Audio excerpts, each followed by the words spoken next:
Shalom, salam satu tubuh Kristus, saudaraku terkasih dalam Tuhan. Shalom Indonesia, aku yang semakin diberkati oleh Tuhan Yesus. Siang hari ini saya sedang beristirahat di tanah milik saya yang ada di Provinsi Lampung. Tanah yang sedang kita bersihkan untuk kita boleh jual, dan hasil penjualannya boleh menjadi berkat bagi keluarga dan pelayanan. Saudaraku terkasih dalam Tuhan, hari-hari ini saya sedang merenung tentang hal menghasilkan buah. Di saat saya membaca kitab Matius, Markus, karena kebetulan saat ini jadwal pembacaan saya, perenungan pribadi saya sampai kembali ke kitab Markus. Dari kitab Matius, Markus, saya kembali membaca beberapa kali hal tentang menghasilkan buah, saudaraku terkasih dalam Tuhan. Jadi saudaraku terkasih dalam Tuhan, di saat Tuhan Yesus merasa lapar dan dia melihat pohon ara dari jauh, dan dilihatnya pohon ara itu tumbuh subur, daunnya lebat, Tuhan Yesus berpikir bahwa di pohon ara itu pasti ada buah ara yang bisa dia nikmati dan akan mengenyangkannya. Tapi ternyata pohon ara itu tidak menghasilkan buah, dan akhirnya pohon ara itu dikutuk oleh Tuhan dan mati binasa. Jadi saudaraku terkasih dalam Tuhan, Yesus juga berbicara tentang perumpamaan, tentang benih yang ditabur. Baik yang ditabur di tanah berbatu, ditabur di pinggir jalan, ditabur di antara semak duri, dan akhirnya yang terakhir ditabur di tanah yang subur, yang akhirnya menghasilkan buah 30, 60 sampai dengan 100 kali lipat. Dan bagian terakhir dalam Injil Lukas dikatakan tentang hal buah, barang siapa bertelinga hendaklah mendengar. Saudaraku terkasih dalam Tuhan. Jadi saya ingin mengajak kita begini, saudaraku, sebagai orang Kristen. Berapa puluh tahun Anda jadi orang Kristen?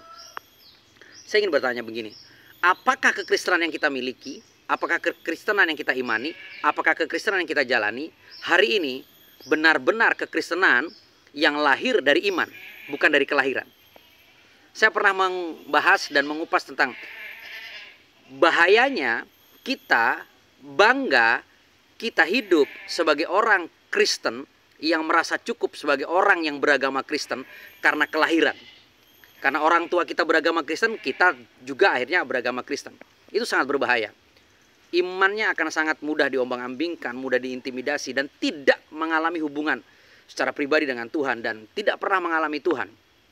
Tapi orang-orang yang lahir sebagai orang Kristen dan memiliki iman Kristen dan hidup bergaul karib dan mengenal Tuhan secara pribadi, itu sangat luar biasa. Jika seperti kami, seperti saya, tentunya saya menjadi Kristen setelah berusia di atas 30 tahun. Karena Tuhan Yesus melawat kehidupan saya, dan saya akhirnya menjadi orang Kristen, bukan karena kelahiran, bukan karena keinginan, karena kasih karunia Tuhan dicurahkan atas hidup saya. Saya dan rekan-rekan saya yang lahir dari seorang Islam dan akhirnya menjadi seorang Kristen selalu berpikir bagaimana hidup kami menghasilkan buah. Hidup kami berdampak bagi banyak orang. Hidup kami boleh menjadi berkat bagi banyak orang. Dan hidup kami boleh terus menyaksikan Yesus sebagai Tuhan dan Juru Selamat, dan membawa banyak orang datang kepada Yesus, saudaraku. Kenapa? Karena kami tahu, karena kami paham, karena kami sadar, di saat kami merisalah Alkitab, di saat kami merenungkan firman Tuhan siang dan malam, sebagai suatu sukacita, sebagai suatu kebutuhan dasar. Karena di saat saya menjadi seorang Islam di masa lalu, saya suka sekali membaca ayat suci Al-Quran. Setiap hari saya tadarusan, terlebih di bulan suci Ramadan. Setiap habis sholat taraweh saya akan membaca ayat suci Al-Quran bersama rekan-rekan di masjid, di musola, bergiliran, keliling.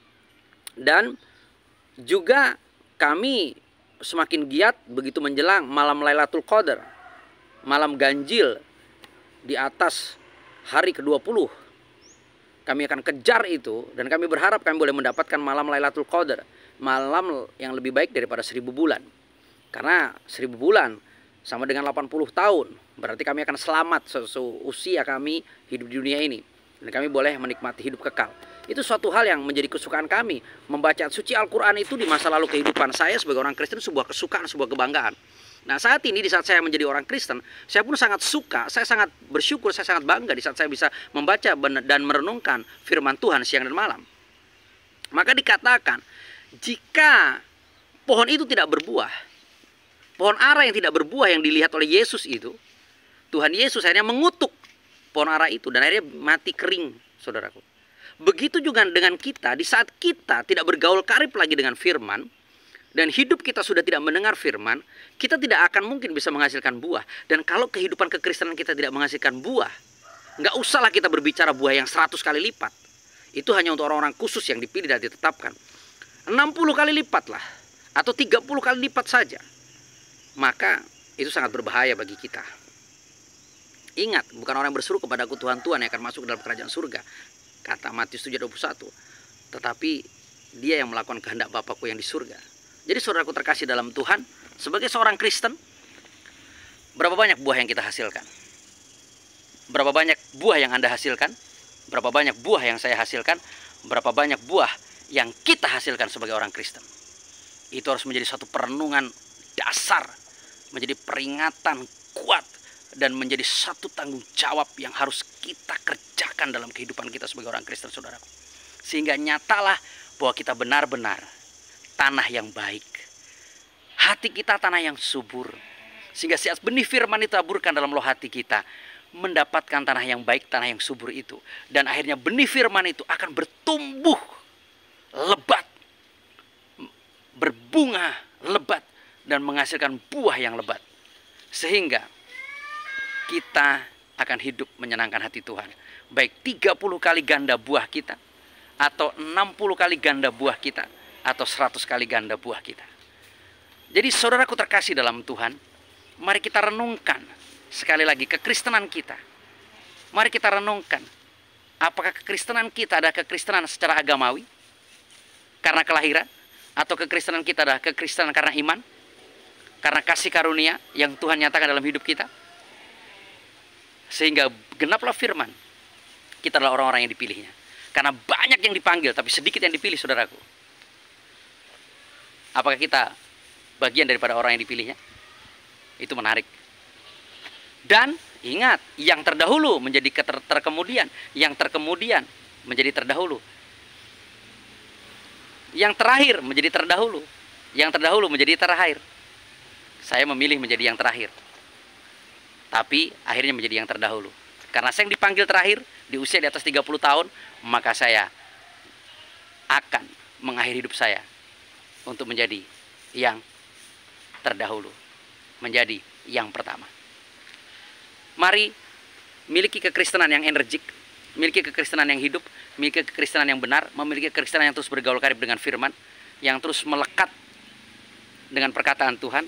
Dan mari kita terus cross check hidup kita, berapa banyak buah yang kita hasilkan. Kalau kehidupan kekristenan kita belum berbuah, segera bertobat, segera kejar, melekat dengan Tuhan, dan belajar berbuah. Jika kita sudah berbuah 30 kali lipat, mari kita meningkat ke 60 kali lipat. Kalau sudah 60 kali lipat, mari kita berjuang untuk 100 kali lipat. Maka kehidupan kita akan menyenangkan hati Tuhan. Salam kemenangan dari tengah Provinsi Lampung. Saya Reverend Muhammad Paulus N. Tambunan ingin mengajak setiap kita untuk terus bergerak bersama, menyatakan kasih dan kebenaran bersama menuai Indonesia Raya, dan terus berbuah, mempersembahkan jiwa-jiwa baru bagi Tuhan.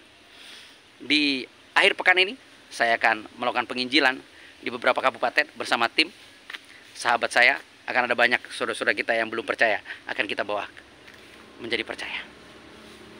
Terus topang kami dalam doa, terus dukung kami, bersama kita bisa menuai Indonesia Raya. Salam kemenangan, salam penuh sukacita. Terus berdoa Indonesia, jangan pernah terganggu dengan kata resesi bagi Indonesia, tapi kita terus berdoa dan perkatakan, Indonesia diberkati, Indonesia tetap diberkati, Indonesia semakin diberkati, karena Indonesia akan penuh dengan kemuliaan, dan Indonesia semakin dikasihi oleh Tuhan. Jangan lelah saudaraku, jangan pernah lelah. Baju saya sudah berkeringat, jaket sudah berkeringat, kaos sudah basah kuyup, sal pun sudah basah kuyup, tapi tetap penuh sukacita. Saya jauh dari istri dan anak-anak, tapi tetap penuh sukacita. Karena berkat Tuhan akan terus melimpah bagi kita, orang-orang yang mengasihi dan percaya kepadanya.